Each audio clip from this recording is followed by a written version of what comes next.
एक गांव था जिसका नाम सिंगनल्लूर था। वहाँ एक पीपल का पेड़ था जो कौओं के झुंड का घर था। हमेशा की तरह एक दिन सभी कौए खाने की तलाश में सुबह सुबह निकल पड़े। सीबाई एक कौए के सूरज निकल चुका था और वह कौआ अभी तक सो रहा था। कुछ देर बाद उसकी आंख खुली तो उसने देखा सभी कौए खाने की तलाश में निकल चुके थे। उसी वक्त वह भी जल्दी से खाने की तलाश में निकल पड़ा। वह कौआ खाने की तलाश में गांव की सड़कों पर छानबीन करने लगा। कौआ उड़ते उड़ते थक चुका था और एक छत पर जाकर बैठ गया।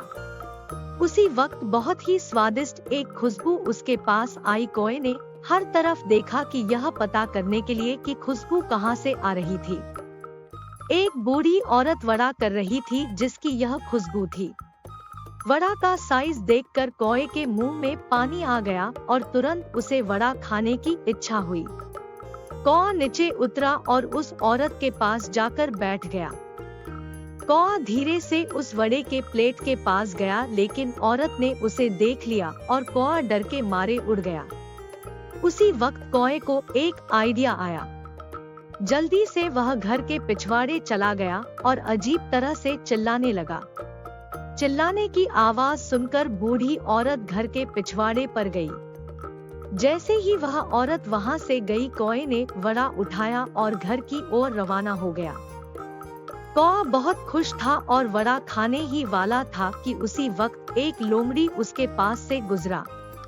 जैसे ही उसने वड़े को देखा, वह कौए से छीन लेना चाहता था। लोमड़ी ने एक सुझाव सोचा। उसने कौए से कहा, वाह मेरे प्यारे दोस्त, तुम्हारी आंखें तो बड़ी प्यारी और न्यारी है और तुम्हारे पंख इतने सुंदर हैं कि उसके लिए मेरे पास शब्द ही नहीं है। लोमड़ी बोलता ही रहा। कौए को अपनी तारीफ अच्छी लगी और यह बातें सुनकर वह फुला नहीं समा रहा था।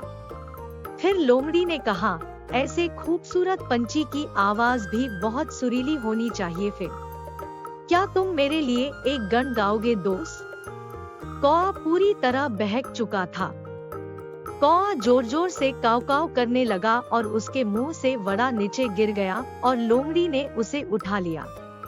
लोमड़ी वड़ा लेकर जंगल की ओर भाग गया। कौआ बेवकूफ और मायूस बन गया और पछताते हुए बोला, मुझे उस लोमड़ी की बात नहीं माननी चाहिए थी। आपको यह कहानी कौआ और बूढ़ी औरत वर्टिकल बार कैसी लगी नीचे कमेंट जरूर करें और हमारे YouTube चैनल को सब्सक्राइब करें।